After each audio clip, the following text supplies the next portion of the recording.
No. We on air. We actually on air right now. We on air. But hello. But we don't really have views. Everyone is late, so people are late. People are getting in. So okay, I'll start introducing you, David. David, don't do that. No, that's fine. Okay, guys who just joined us, we have page one power. Yes, as you can read it just behind this beautiful and knowledgeable girls. We have Danica and Kimberly with us. They will have all time till Thursday. I'm absolutely free, so you can take your time, no problem. So they will explain what they're doing, why they are here, and everything. So there will be plenty of time. But let's talk about our guests. Oh, I can see people are gathering. We have more viewers. Okay. Amel knows I always do what Google said to me to do, so I do on my screen from my left to right. My screen is slightly different from yours because I'm the boss here. Yeah? Okay. Boss means I only have I have a license to ask stupid questions here. You guessed you don't have this privilege. You have to ask intelligent questions. Okay, we have Anal. She always does intelligent questions, so there's no problem with her. She's from Montreal, Canada. She's SEO consultant, and she's quite regular with us. Thank you, Amal, for being with us. Thank you for having me here. Okay, so we have David Bain. It says Lori. I don't know. Metropolitan Police is after you, David, or something? It might be that, yes. Yeah. It might be. Okay, it's David Bain from London. Nice to hear. From authorities. Yeah, actually, because of this small screen, we can't really see what it says David, but believe me, it's David Bain. Yeah, okay. From London. Okay, guys, you can talk. I'll try. We're still waiting for one more guest, but now we have 5 minutes of pre-presentation talk. You can just talk. Well, hello. I'm Danica. And, you know, I've been working at Page One Power and in the SEO industry for a little over 2 years. Page One Power is a link building firm. We're located in Boise, Idaho. So we're in the northwest of the United States. We have lots of beautiful mountains and trees. So we, here at Page One Power, we link build for different clients and different niches. Essentially what we're doing is we're building relevant evergreen links and just kind of doing a form of content promotion. You know, links are definitely the internet highway to some degree, so we're really happy to be helping people get to where they want to on the web. And I'm Kim. I also work at Page One Power. I've been here with the company for a couple years as well, and I have to say, living in the Northwest, Amal, you're from Canada. I do believe you can relate. It's beautiful up here. Probably, I would arguably say, some of the best country around. I would agree that what we do as a company is essentially help people ultimately reach their goals. So people come to us with a variety of goals that may be multiple things. They may not just be links. They may want anything from rankings to you know, keyword ranking, but the way that we get there and the way that we drive that type of engagement is predominantly through content. Mm-hmm. You know, and we've been around for about 5 years as a company. And you know, it's been a nice growth. Just seeing everything grow. Everything in the SEO industry changes a lot. Links 5 years ago and link building 5 years ago was a lot different than what it is today. Very different, and you know, we're always seeing Google change things. Last week they changed the length of title tags and meta descriptions, from what I was reading. I'm not sure if you guys saw any of that, but it's another update. You know, just seeing all that go and grow. I really enjoy. I like learning a lot about everyone's different takes on it, especially because everything in SEO and SEM is so so broad and different, and it's a very 30,000-foot view kind of what you can do. It's very abstract, and I really like that. Links are links are very interesting because well, everyone wants to talk about links because they're supposedly very important, but Google doesn't, because yeah, we do. I don't know if you know, we do Google Q&A, and now it's a little bit changed the format. So next one we will have with two Googles, John Mueller and Andrei Lipansev. Before we had only Andrei Lipansev, and he was talking. He actually first time Google admitted links are important. So we said, I talked to John Mueller, and I asked, why don't we do links? Everybody's so interested in links. And he said, well, we don't want to do links because we don't want to provoke people. I said, what do you mean provoke people? He said, after Google admitted the links are important, well, which everybody knows anyway, the links are important, next day some spamming companies that do spam for million emails, telling everybody, Google tell links important, buy backlinks from us. So, well, interesting. And that's, and that's something we really focus on inherently as a philosophy, is quality, not quantity. And, we're here to make the web a better place. We're not here to spam the world with awful links, which, of course, 3-4 years ago was the strategy to take. So it's definitely changed a lot, and just making sure that we're falling within Google's guidelines and of their webmaster guidelines, and just making sure that we're not spamming, we're not sending people to the wrong place, we're not making just 1,000,001 backlinks to help rank for a day. Is really important to us as a company. We're very, very intentional, and we make it a point to make sure that the user experience is at the forefront of however we're constructing a link. So when we keep that in mind, we find that it inherently leads to something that's beneficial both for our clients and the people that will be receiving that in whatever format they receive it. And a lot of the link building that we do now is we remember we haven't started. Everybody who just joined us, we haven't started the webinar yet. Can hear my echo. So we just waiting for everybody who is. Girls, don't just tell everything right now. And guests, I probably will start our webinar in a minute or two. I still can hear my echo, girls. Amel, yes. and David, do you want to say something, and we go on with the webinar? Yeah, sure. I mean, it was intriguing, certainly, what Google ended up saying about links. Just even admitting that links were part of its algorithm was quite a big statement. Obviously, we've all known as SEOs that links are probably the most important thing out there, as long as they're relevant and authoritative out there. But it was kind of novel that they did that. I don't think it's going to change anyone's strategy overall who is doing it correctly. It might give the spammy companies, as you were saying, a reason to actually reach out to people. But the thing is, that's a very short-term tactic to actually build thousands and thousands of links, and it may work in some industries short-term, but it's going to kill your business long-term. So every decent brand out there knows that it's not the long-term thing to do. Okay, Amel. Okay, girls, yeah, you'll have it in a minute. Amel, do you want to say something, and we go on? I'm just. Danica was talking about quantity, and quality is super important. I agree with the quantity, that we need to have a lot of links, backlinks, but making sure that the quality is there, so the links are relevant, and that's what.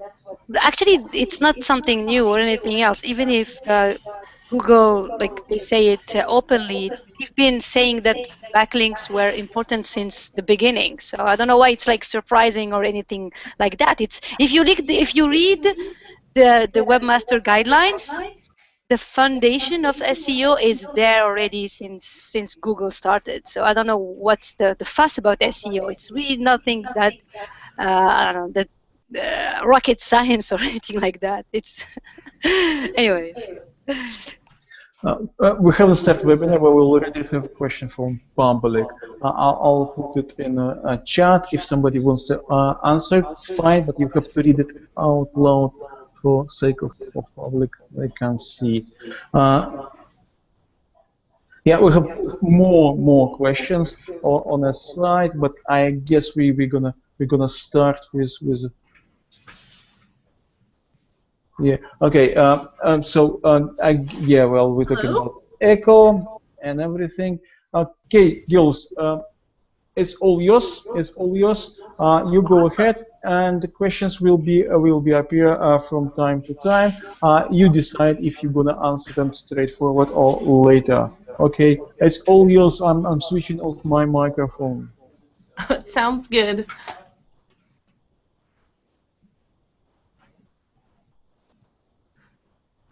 So thanks again for having us. We're going to be talking about social media and SEO and developing content for both. You know, we were just talking about link building. One of the main methods we use for link building is content development, both on-site and off-site. We find it very useful, and of course, you know, digital marketing is moving in that direction. Content was always king. And so this is where we're going to take you. And kind of show you how you can tie it in with a social media strategy while incorporating SEO into creating intentional content. Mm-hmm. So we're going to jump into this. This is just kind of a broad overview of what we'll be talking about today. First, we're going to go over what is content and what are the benefits. I'm sure most of you already know what content is, but just to recap, in case if we have any newer individuals in the SEO industry, then we'll talk about content and SEO together, content and social together, the three of them as a whole in a relationship. We'll discuss how to create good content, and then finally we'll just kind of recap all the takeaways we hope you guys get from this presentation. And then we will also open it up to For questions. Yes. We And welcome please, questions, comments, feedback, any and all of the above throughout the entire presentation. absolutely. So first, we'd like to talk about, why do you need content? Why is it important? So content creates it helps you establish yourself essentially as an expert in the field that you're in. So if you can create content consistently that is relevant to your industry, your niche, and you're publishing regularly, it helps leave this footprint that tells users that you are the expert, you know what you're talking about, and whatever you have to bring to the table is relevant and valuable. And like Kim mentioned earlier, evergreen content, that's what people online want to see. That's what target audiences, that's what consumers need to see in order to help with your traffic and your conversions, getting people to your site, having people engage with your brand. Content is one of the ways to do it, and like I said, last year content was deemed king. That is still somewhat the case. You know, earlier we were discussing, you know, how Google, you know, there's some things that just don't change, and having relevant content is one of those things that will likely stick around for a really long time. So next, you know, you might be wondering, well, so we already talked about needing content, but now we're going to go through and talk about why you need content for SEO, which may seem like kind of an obvious question to have. You know, content, again, is one of the drivers of SEO. Content can be optimized for SEO. You know, it's one of those things that you need. And it's important to note that, and we come across this more often than you would perhaps think, but in terms of technical SEO and on-site SEO, we come across sites where they have de-indexed entire pages or that are completely relevant or that they could potentially be ranking for. So it doesn't matter how good your content is in whatever capacity that you're producing it. If your users can't find it, if the Google bots can't find it to bring it up in search results, then it defeats the purpose of intentionally creating it. And on top of that, in terms of creating content on site, implementing an internal linking structure that helps funnel that link juice throughout your site is imperative.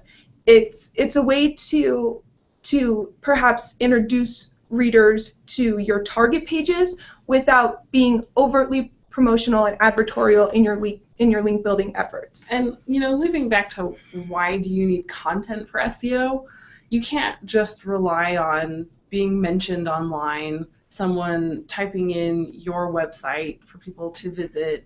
You really do need that first initial touch, whether it's going to be top of the funnel and people are just going to maybe see that link, see that article that you posted. It's very, very brief, likely in the first interaction, and then content, of course, it's going to develop, it's going to grow. You're going to have people who need very broad topics, very broad answers, and then from there it goes into more specific pieces of content that people will need.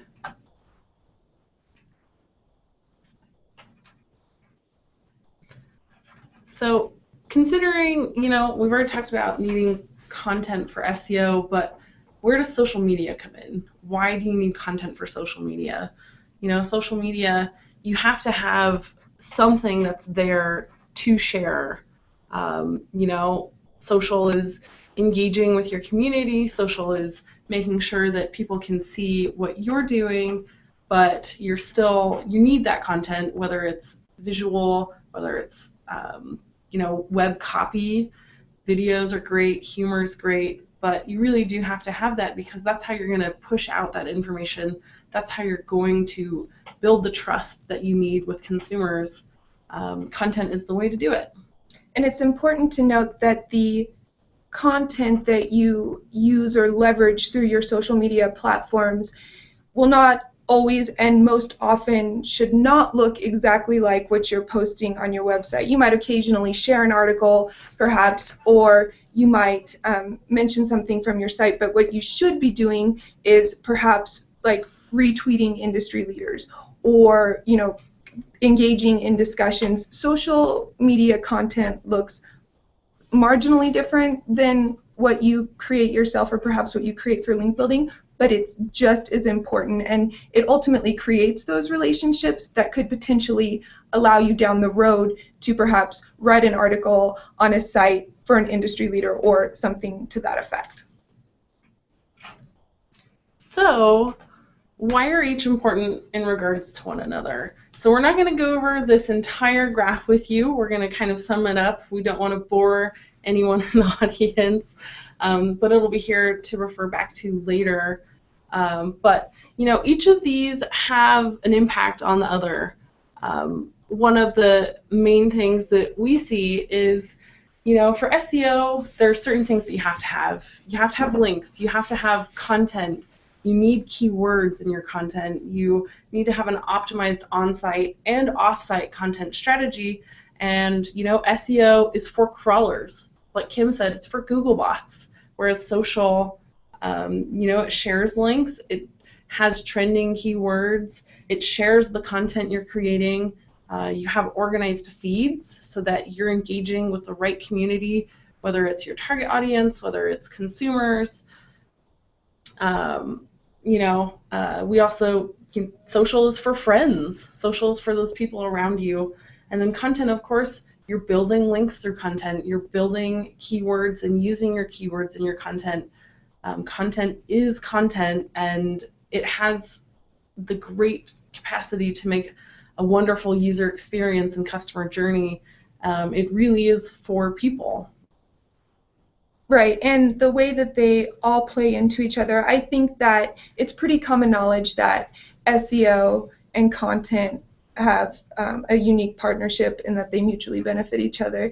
But I think that quite often the social media aspect of it is perhaps neglected or left out, because I feel that people inherently think that social media is something people do in their free time maybe, or they perhaps associate it with something that is more fun than perhaps business related. But when leveraged the right way and when focused on in the same aspect that we focus on SEO and content, it can be just as much of a pillar, if not more, especially considering, like, I bet if you ask everybody what the last thing they did on their phone was, they probably checked a social media platform in some capacity.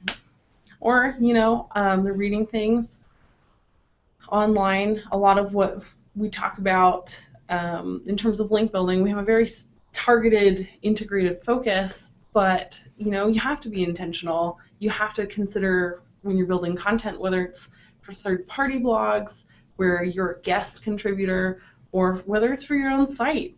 Like, how is this going to affect your SEO for crawlers? I mean, how are they going to read it? And then how is it going to affect your social? Who is going to be reading it? Is it actually going to get to them?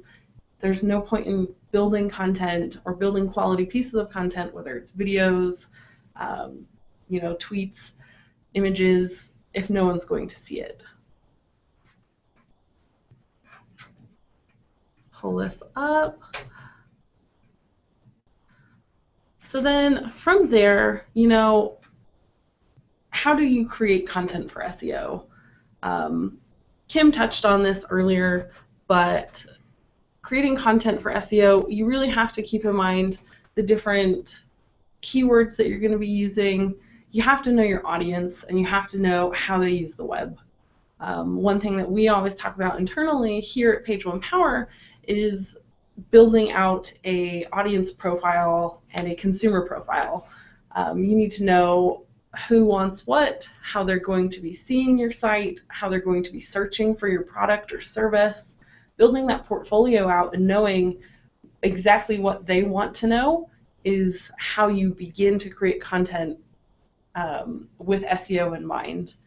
And from there, you go on to technical aspects. So this includes keywords, optimizing your title tags, optimizing subheaders of your pieces of content. Now, this is to say, do not keyword stuff. That is not what we want. That's not how you build content for SEO.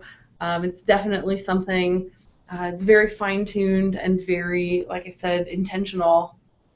Right, and if you have to force a link into a piece of content, or if you're forcing a keyword, a string of keywords, it's not something you should be building. You know, you need to keep in mind, just keep it relevant, organic, and I think, quite honestly, if you approach all of your content, even the content that you're building optimized for SEO from the user, the ultimate user standpoint, you'll be just fine.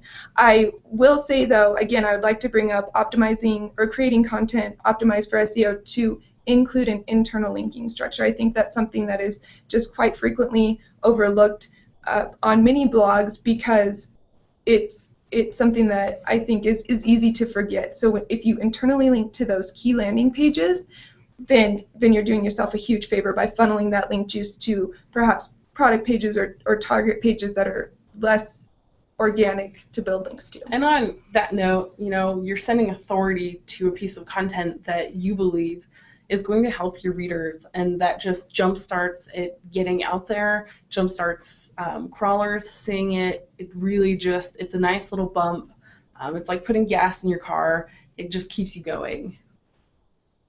Right.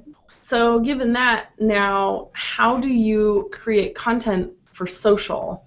Along the same lines, you know, you're here for the users.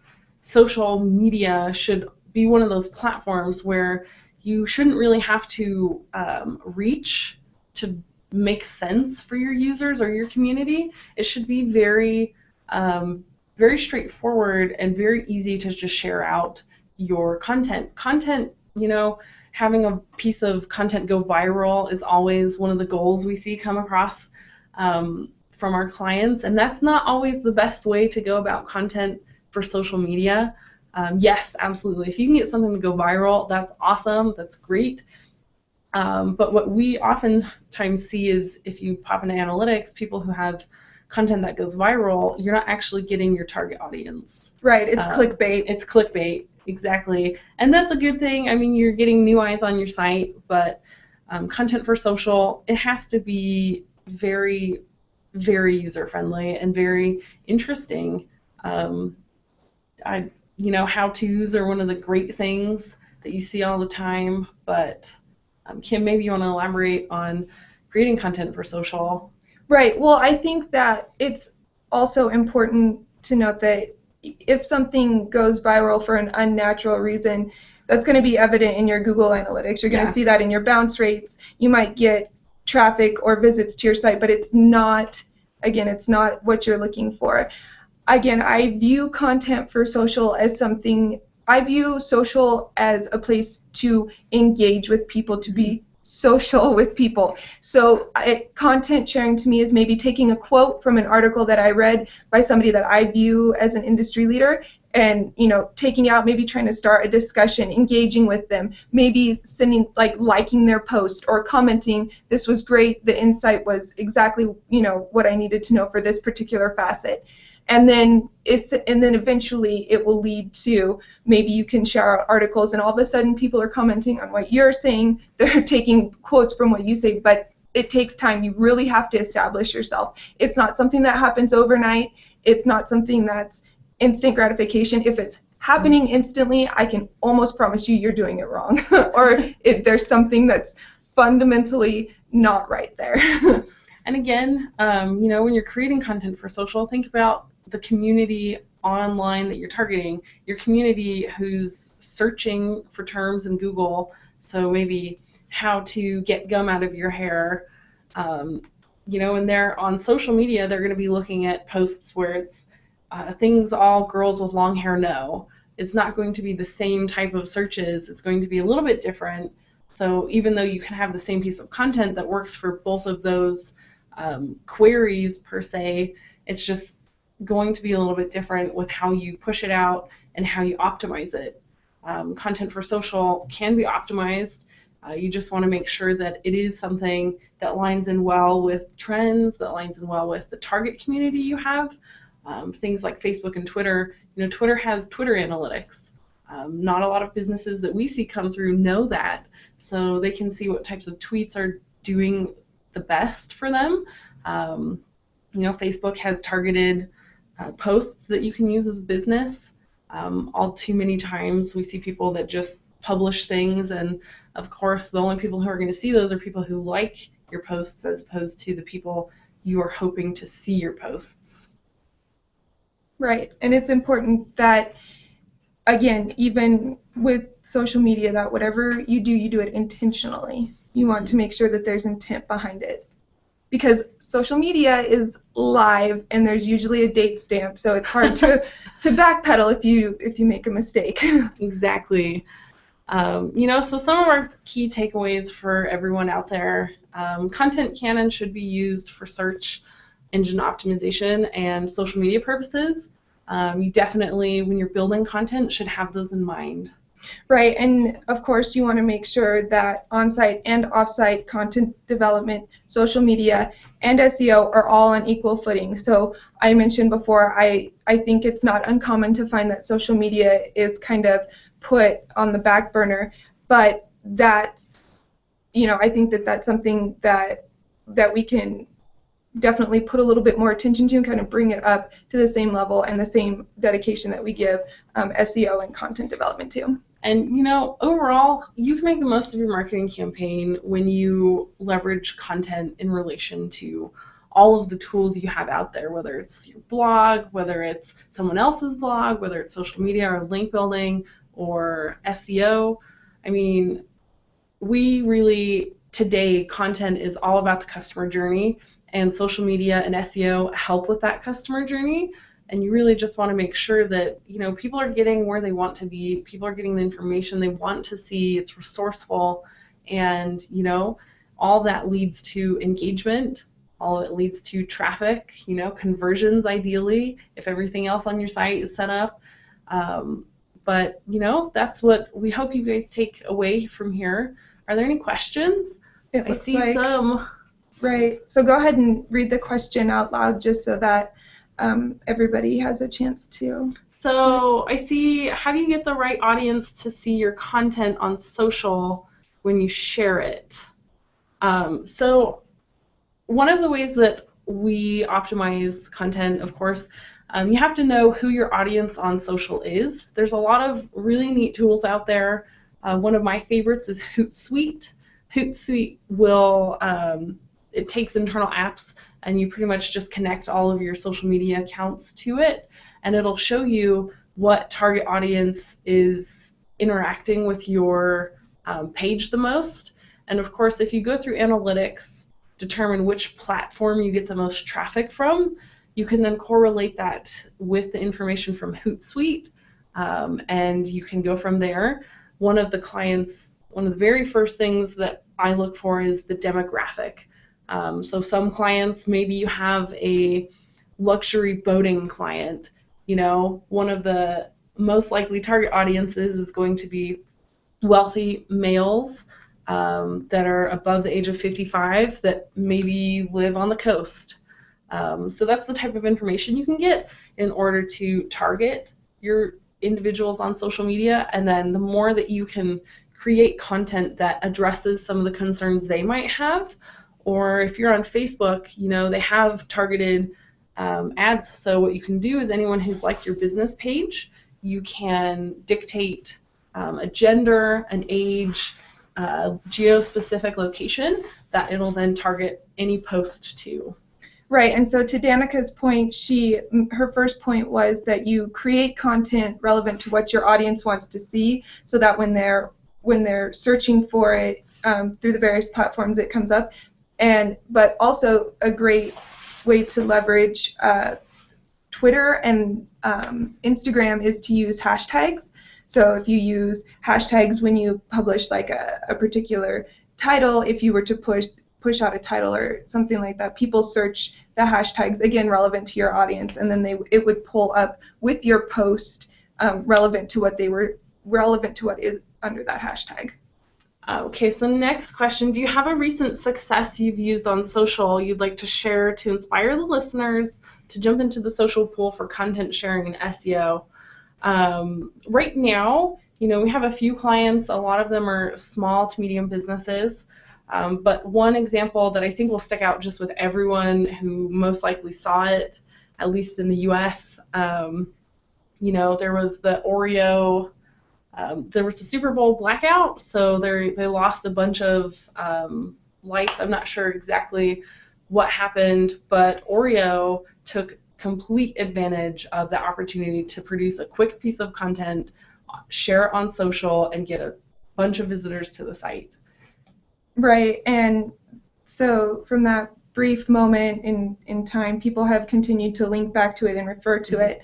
On a smaller scale or on a smaller level, we have found, particularly with a couple of clients, that using social to create local recognition has been beneficial for our clients. We unfortunately can't particularly point them out or mention them, but we can say that they have seen success in terms of being locally recognized as a brand and then subsequently locally recognized as an expert in their niche.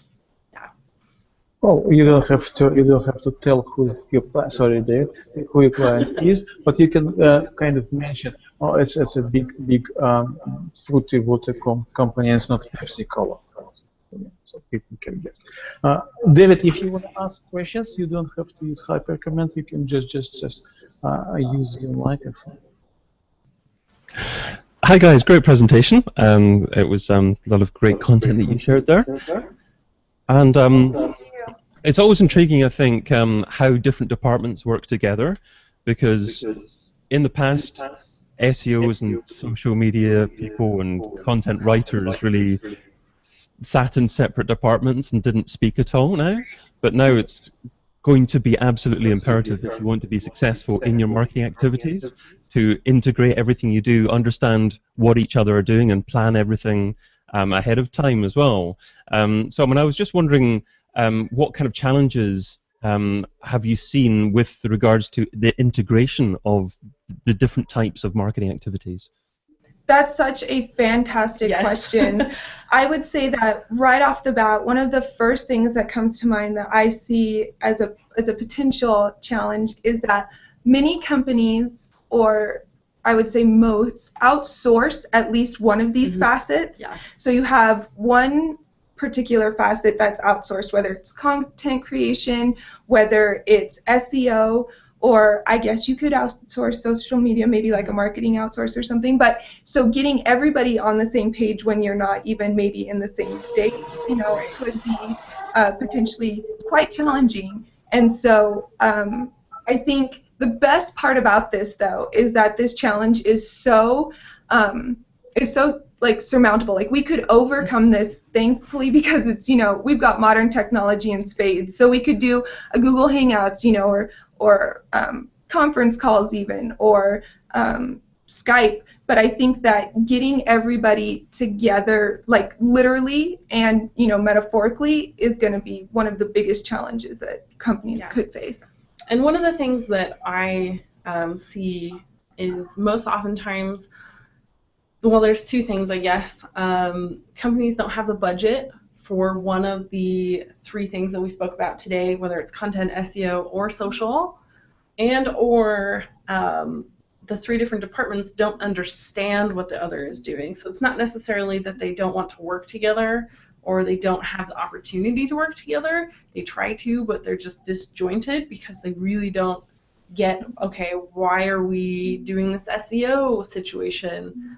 For example, you might have a small business that is doing a local event, and so you have your marketing team who does content, and they make this press release and they send it out, but they don't include, they don't encourage social interaction or any linking or any SEO in terms of the press release. So then you have this great piece of content for this great event that you're doing, but it's just sitting there, and all of the SEO optimization that you could be doing and all of the content and all of the social that you could be doing with it is just kind of left to die. And a big part of that is because that marketing team maybe didn't understand how easy it would be to just integrate those facets into that strategy, because they're already doing the work, they're already pushing it out there.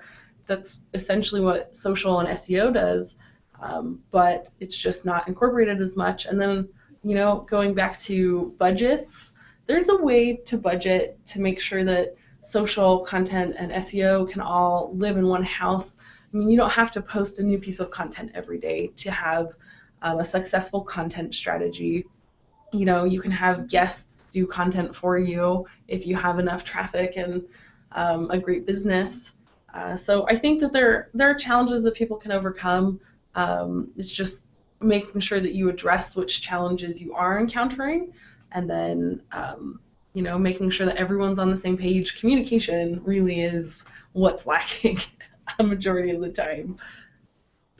I've got a follow-up thought to that, actually. And a lot of businesses obviously have had their own websites, and that's been their primary area to actually publish digital content. But social media is becoming more important. We're seeing a lot of businesses have different apps as well. Can you see a stage where a few businesses actually don't end up having their own website, and they end up having a combination between social profiles and apps as their online presence, and the necessity to actually have their own website might not be so important for certain industry sectors in the future? I've only, paid attention to SEO for a few years, and I can tell you that for me, nothing is out of the question. Like, literally anything could be possible. I think that due to the rise in people using their mobile devices to access things like apps, like you mentioned, I could see a potential decrease in the efforts being funneled to websites as more people do visits from mobile than perhaps a desktop.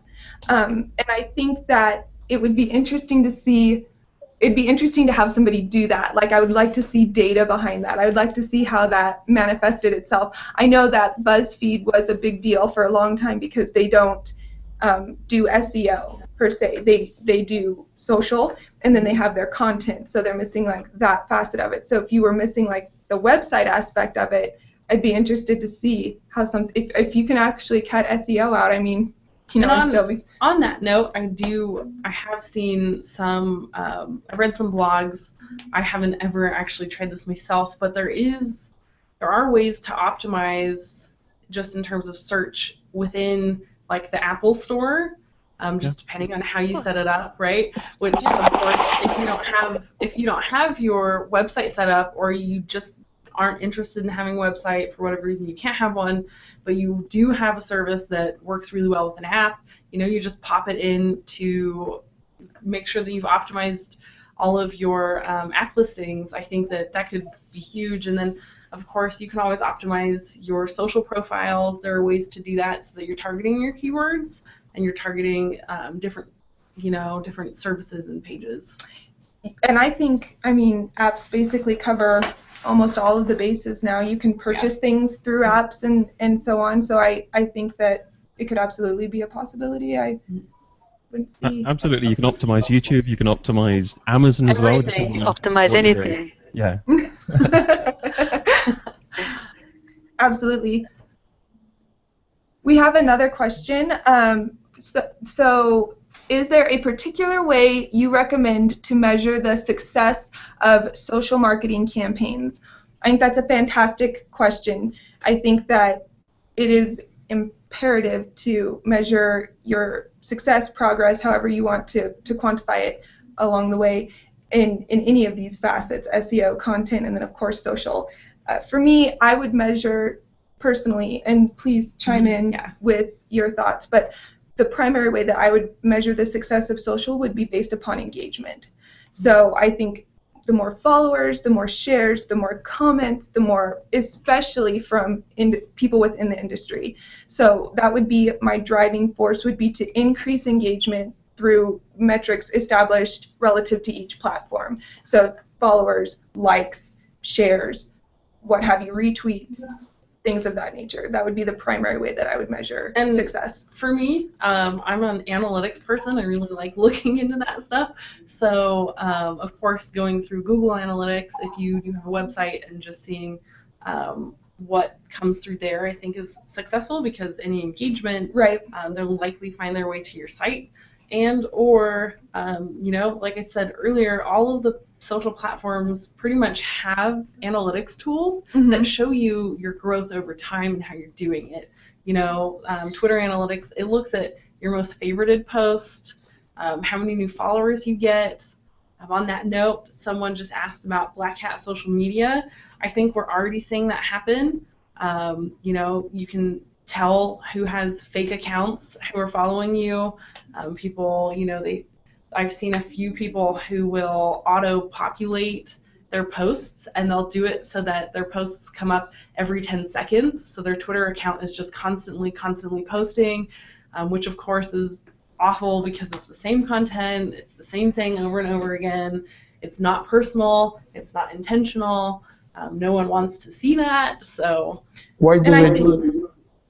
They do it because they think that, well, from what I've seen, I've never worked with these people. I don't let our clients do that, but from what I've seen, these people think that the more eyes that they get on these posts, it's going to happen. And then, of course, there's always the discussion about whether Google is indexing all of these different social posts or any of XYZ. So I think we are already seeing it get spammed. I just don't know how. I think that it's going to be more difficult to spam social than it would be websites. Take, for example, Reddit. If you try and jump in there to get your website posted, I mean, the users on Reddit are going to call you out immediately, and they can shut down your site. Like, that's happened before. That's happened in the past. Again, I don't think that social media, although it will be spammed, I don't think it'll ever get to the point that like link building, for example, is spammed. I will say, though, that for every tactic that exists, there are people that will find a way to do the black hat version of it quicker, faster, and better than the slow and steady race will. So I'm sure it'll happen. I mean, fake followers, there are already fake accounts just so you can get more followers to have better numbers, and it'll happen, I'm sure. But I think just like with SEO and content, we'll find ways around it, and we'll find a way to approach it from an angle that benefits you in the long run, not just in the short term. So there's another question on what we would tell a client who's gained a large number of followers but isn't necessarily increasing traffic or shares, and in the end conversions are stagnant. I would say the first thing I would look at is what social platform are they using, you know, and how many are they using. One of the things that I think is really important is, first of all, you need to know where your target audience is. I could have a marketing website. Twitter and LinkedIn would be great. Facebook, maybe not so much. Whereas if you have a smaller, more local business, Facebook might be more important for you. It's just determining where your target audience is. That's, for me, the first place I would go and look, because that's probably the problem. Right, and then in terms of, you know, conversions or traffic, remember that social is to be social, right? And so ultimately, your goal is to benefit all of these things in the long run, but it's not a quick process. It takes time to develop. So perhaps if you have increased in followers and shares and stuff, but you're not seeing an increase in conversion, perhaps you should re-examine the content that you're putting out there, and also maybe examine the audience that you're targeting. Absolutely. Any other questions? Did we miss any? I think I saw something about at the beginning of the questions about the Oh, Amel, is she gonna pop in? Yes, please do. Thank you very much. I just wanted to answer the question about social media effectiveness. Sorry about the echo. All right, so okay, cool. Can you hear me well? All right. So the best way to really track the effectiveness of social media, it's using obviously Google Analytics. But one thing that a lot of business owners or website owners don't do is to create goals in your Google Analytics. And this way, when you do all your social media activities, you can go back to your Google Analytics and look at the goal conversions rate, okay? And you'll be able to see by source of traffic, which is in our case social media channel, you'll be able to see the conversion rate of each social media source and channel, and know if it's actually you're getting an ROI from it, or if your strategy are effective or not. That's a very, very excellent point. Yeah. Mm-hmm. And I would say that I would expect that the ROI in terms of conversions from social media, I mean, we're not expecting to see big numbers, but anything is better than nothing. Than the nothing that you're not getting by not actively trying. And if you're not actively tracking, I mean, that's a great point, Amel. If you're not actively tracking, you'll never truly know. And that's, I mean, you can always guess based on engagement, but you really do have to be looking at all of the analytics across all of the different tools that you have access to.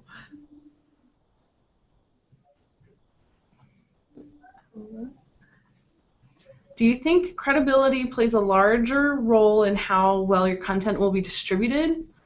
For instance, if you have a profile but never use it, and if you share content out, do you think other sites will value your content and profile less versus someone who is much more engaged in social? I think credibility does play a large role. Again, we were talking about, there's people who spam all of these different social sites with content that maybe isn't relevant, content that maybe isn't helpful for anyone. I do think that there are larger brands that definitely have an easier time building that authority and that credibility, but it's fairly easy to post only a few times and still have that credibility. I think as long as, again, if you're being intentional, you could post once or twice a day and still have the same effect as someone who posts every hour. It truly comes down to that engagement with your community on social media.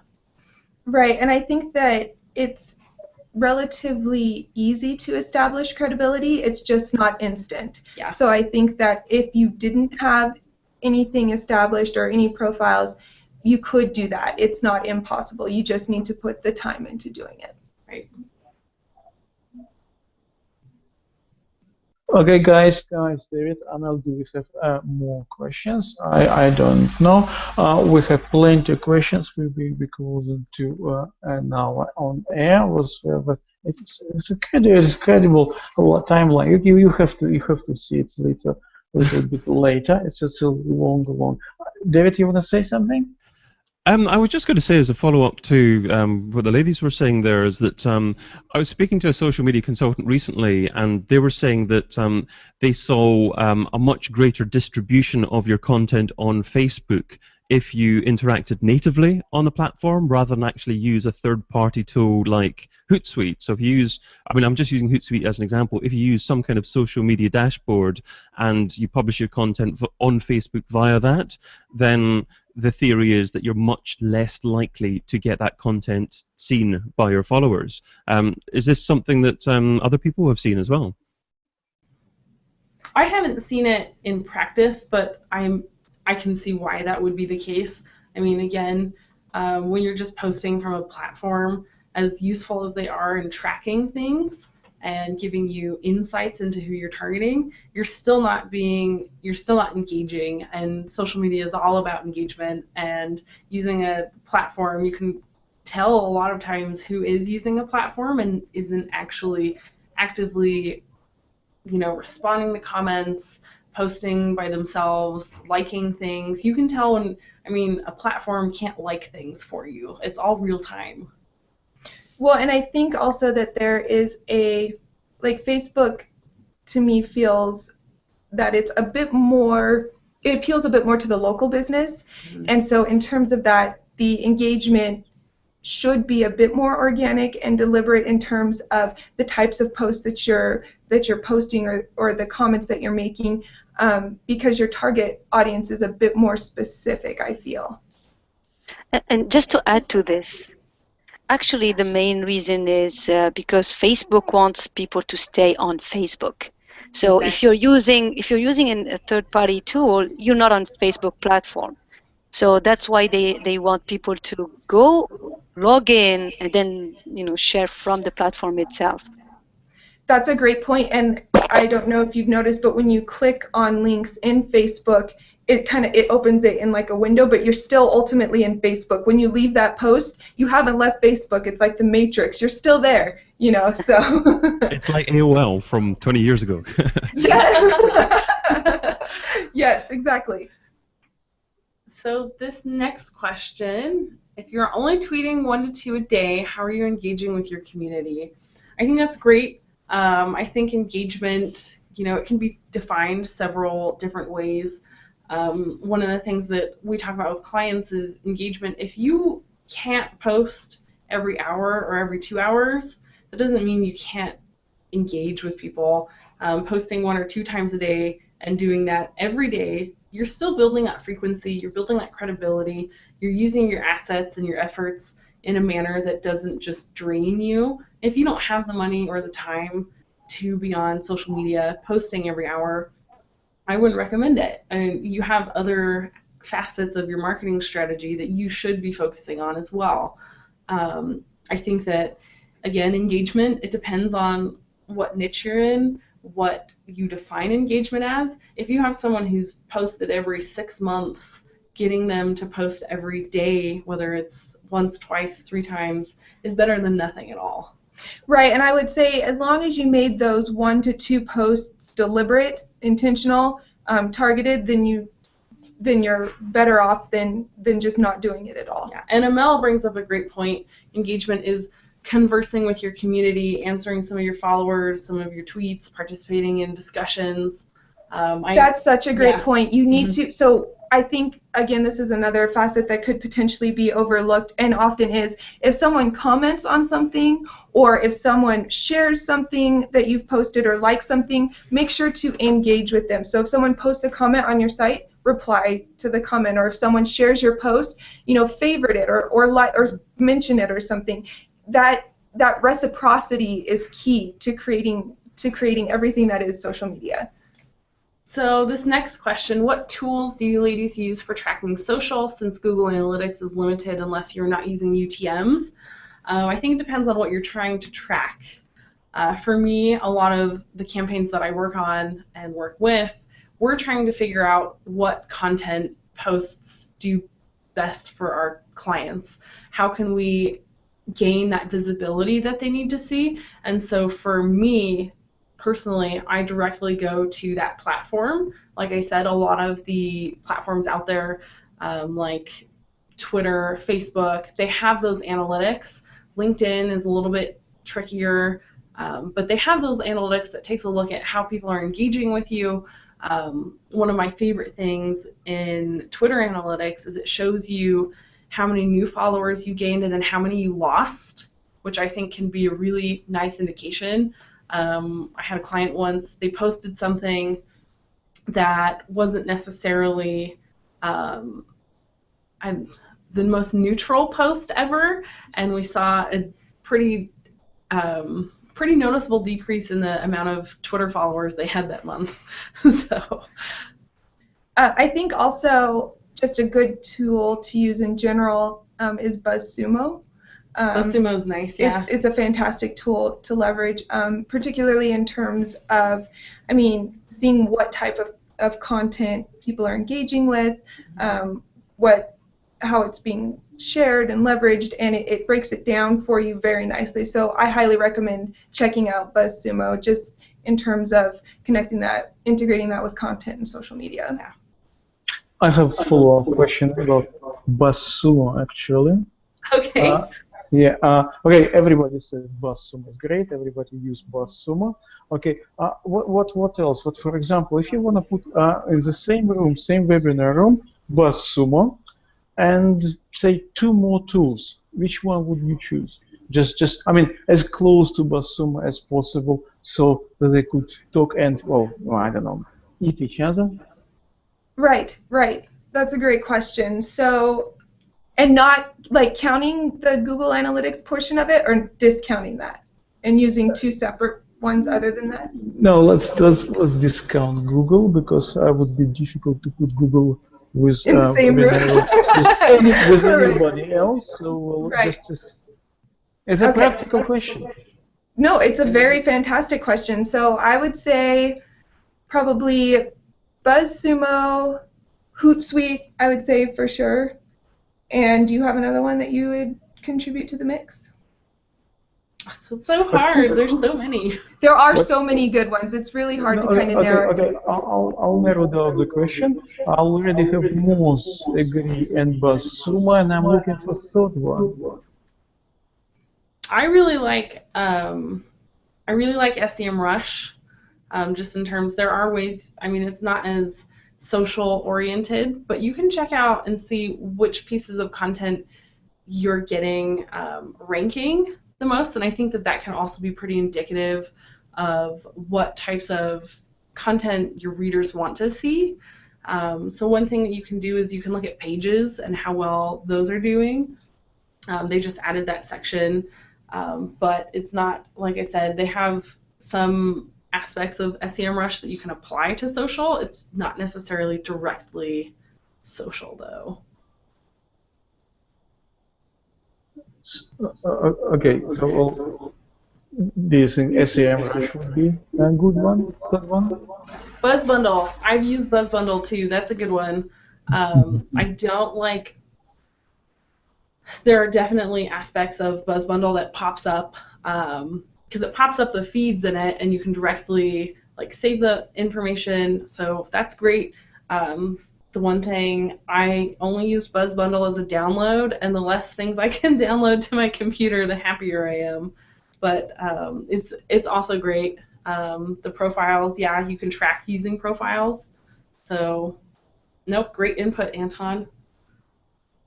Okay, Amel was commenting on mine. You can say it if you wish to. What was it you recommended?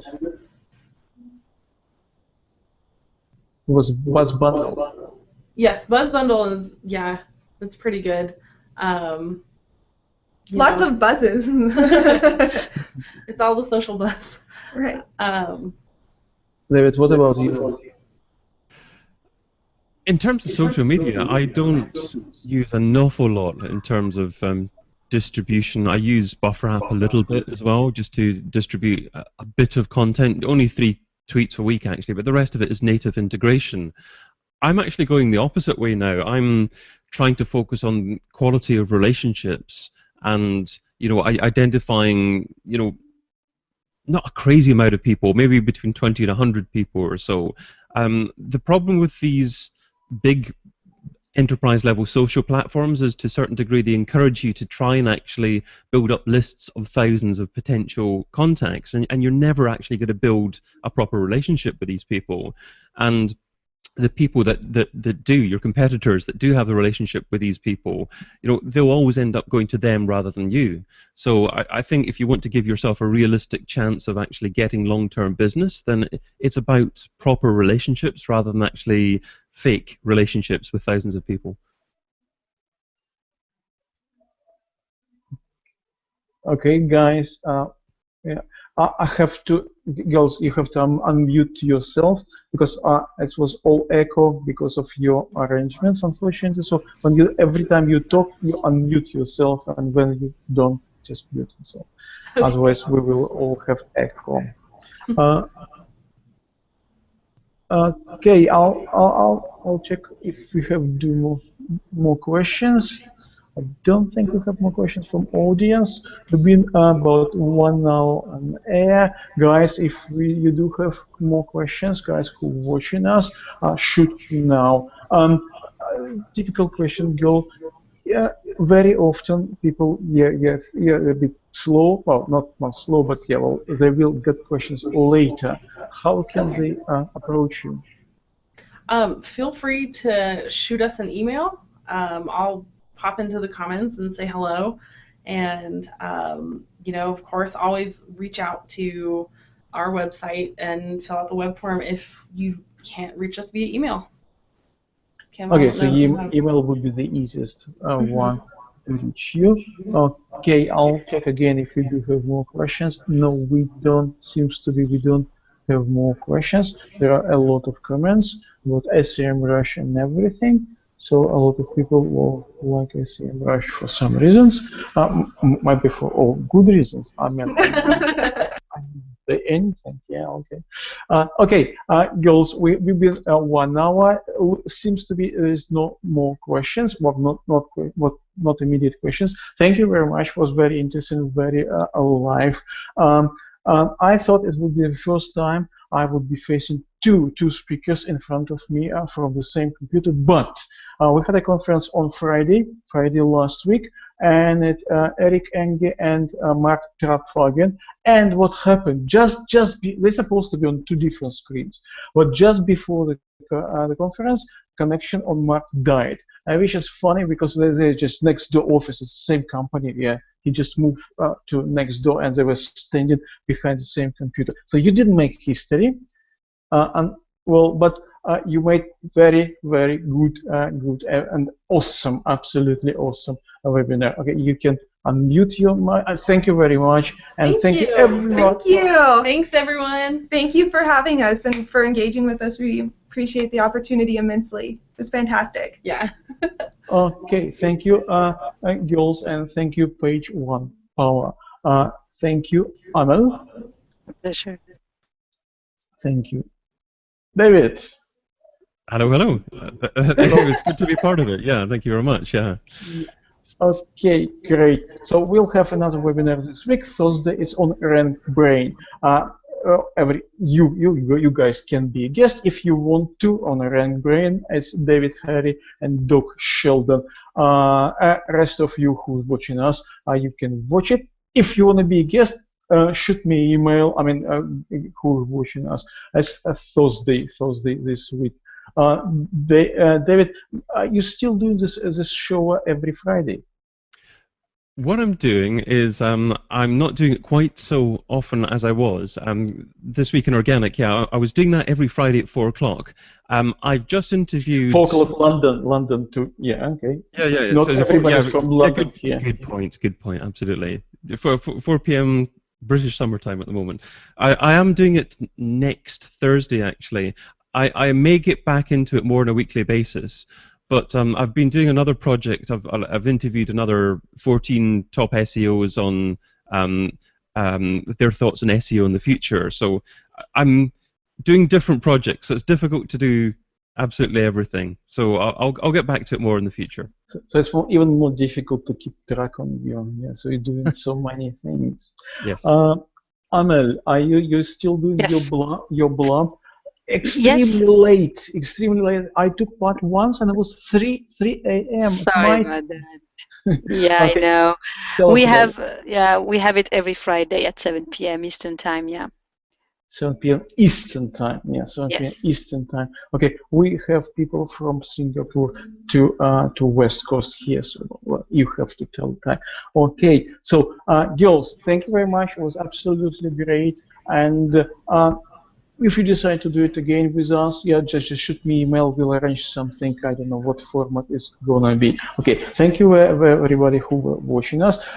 Okay, you don't go, but you can do this like this, Mom. I'm gonna tell you, guys, thank you very much. We're going off air. Thank you and Bye bye. goodbye.